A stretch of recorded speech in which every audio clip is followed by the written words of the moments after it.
Hello everyone. So today we are going to see a first lecture on database management system, that is the subject from SEM 3 of SYBSCIT. So this is nothing but the syllabus. Now you have totally 5 unit.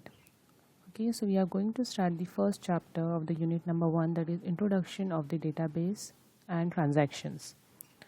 So the first most thing here is what is database management system. So as you can see, there are some combination of words, that is data, base and management system. So first of all, what is meant by this data? So data is nothing but any kind of a raw information. So data is a raw fact of information which should be translated into a form that is more convenient to process or move. So we call it as a raw information or raw facts of information. Now why it is raw facts of information? Because of this particular data, particular thing, you get that this is the information, but you are not getting a proper or complete information. Now example of data would be like telephone number or first name or subject marks, etc. Suppose I give you a number like 36. So you don't know that 36 is a age for particular person, or it would be a marks for particular subject of particular student. So everything, that a name or a marks or a place name or anything, that nothing but the data, but from that data you are not getting a complete information. That's why we call it as a data, as a raw facts of information. Now what is meant by this database? Now database is nothing but the collection of related data. So this related word is more important here. Collection of a related data is termed as a database, which organized in such a way that it can be easily retrieved and managed. Now when you combine a related data, for example, I have written like this: Raj 32, Navi Mumbai, and etc. So you can get that this is the information for this particular person called Raj, and it may be his age and the place where he is living. So that all information is related to each other. You can relate, or you can relate each data which is present in that particular row. So that is nothing but the collection of related data is termed as a database, and which is used to organize in such a way that it can be easily retrieved and managed. So at the end, whenever you store any kind of a data, the retrieval is important, because when you store anything, if you are not able to retrieve that data or manage afterwards, that data is useless. So this is nothing but the database. Now finally, yes, there is a example for this, that is student information table, where you can see a individual student information in detail. So that all information is just, for example, that particular table is related to one particular class or particular college related data. So that is a complete information for particular area. Next is what is meant by database management system. Now DBMS in short is called as it's a software which manages the data. Now we see data is an information, database is a collection of related data, but when we want to manage it, or when we create a software to manage that database, that software is called as a database management system. And that DBMS can perform various tasks like creation, that means you are creating new database or new table to store the data. Next, retrieval, that means you are accessing whatever is stored previously and you are accessing that now. Then insertion, you are inserting new information in that. Modification, you are editing something in that. And finally the deletion, that means permanently you are deleting the data from the storage of the data to manage as per the requirement. So as per the requirement, you can perform various kind of activity in this DBMS software. So this is nothing but a database management system. Data is a raw information, database is a collection of related data, and DBMS is nothing but the software which is used to manage stored related data.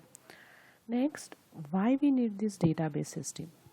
Yes, one example for DBMS like bank DBMS or your Gmail DBMS, where you are all information of clients are got stored in that database system.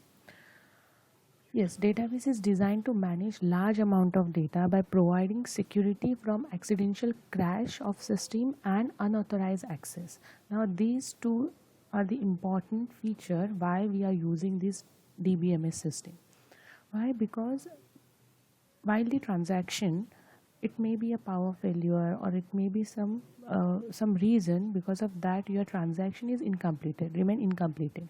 So in that case, accidental crash, that means data may get lost and inconsistent or it is not proper.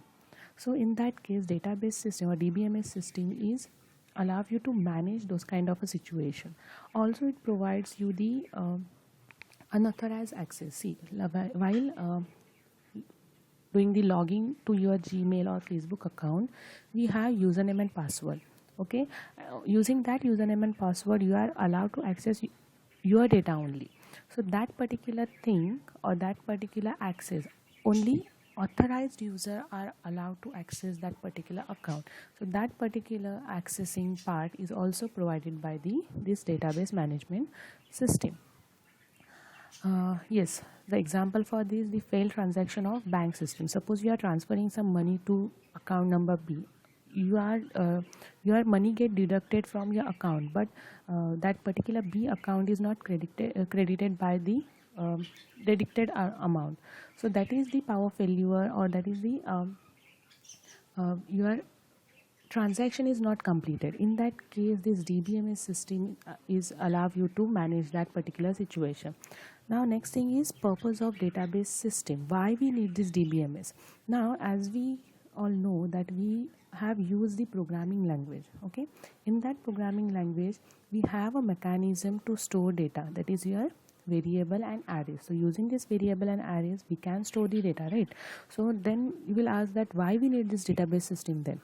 If we have a mechanism to store data, then again why we are using this another software to store that data? But the drawback for programming system is that we cannot store data permanently. As we all know that when we write our addition program and we take numbers from user, that number is got stored in that variable for that temporary purpose or temporary time. After the execution is completed, program is ended, that data is destroyed from the memory.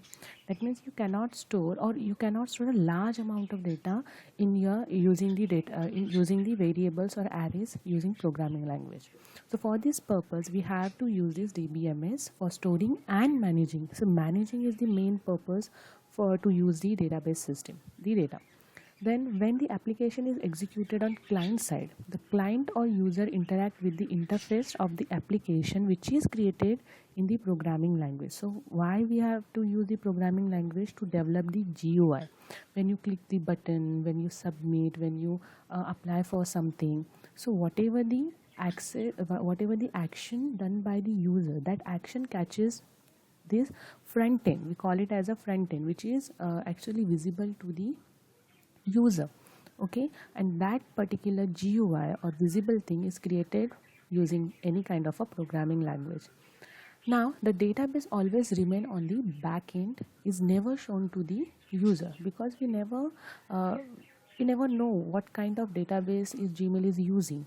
We never access any query to access our data through the Gmail database. We always use username and password, and our data is come in form of the Gmail account, and that account is nothing but your front end only. When you click on the send button or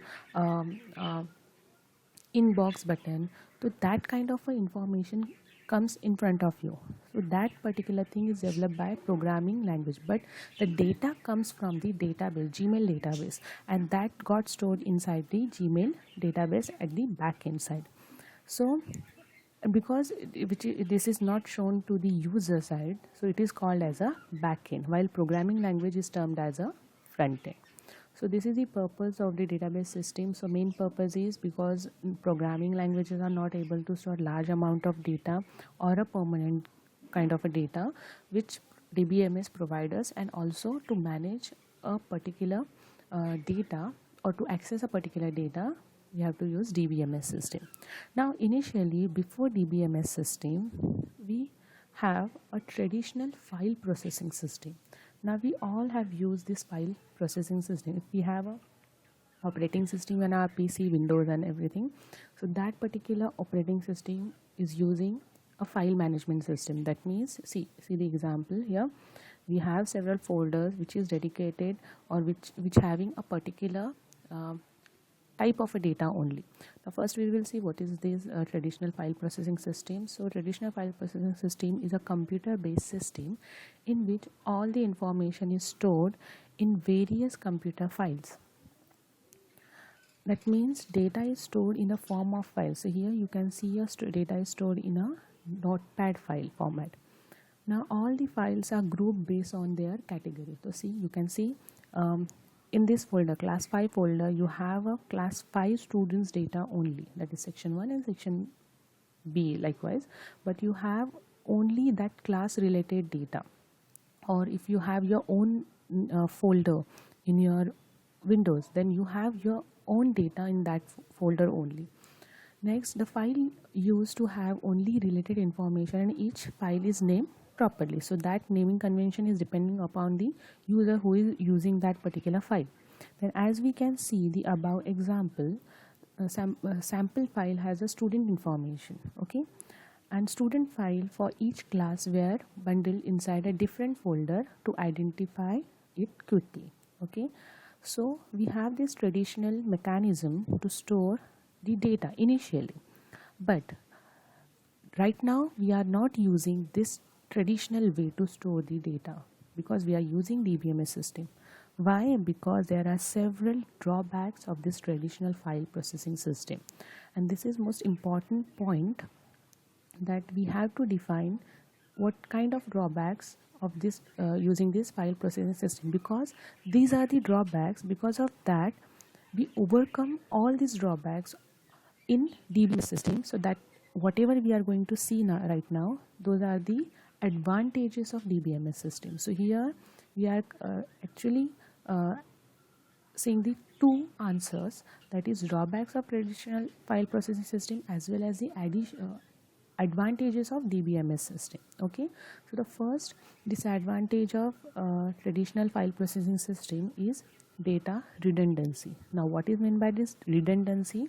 So data redundancy refers to the duplication of data. Now duplication of data, like for example, suppose you have a college management system and in that one student is enrolled for the 2 courses. Now for example, one course is DLLE course and second course is your sports course, okay. Now student detail, the same student detail in such case will be stored twice.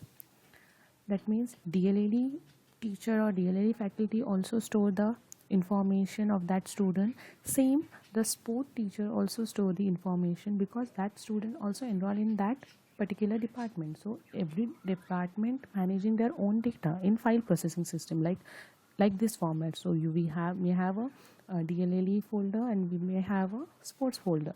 So in both the file we have that same student name, which will make more storage than needed. Obviously the same information we are storing twice, or it may be thrice, because that same students may enroll for some other course or some other facility, okay.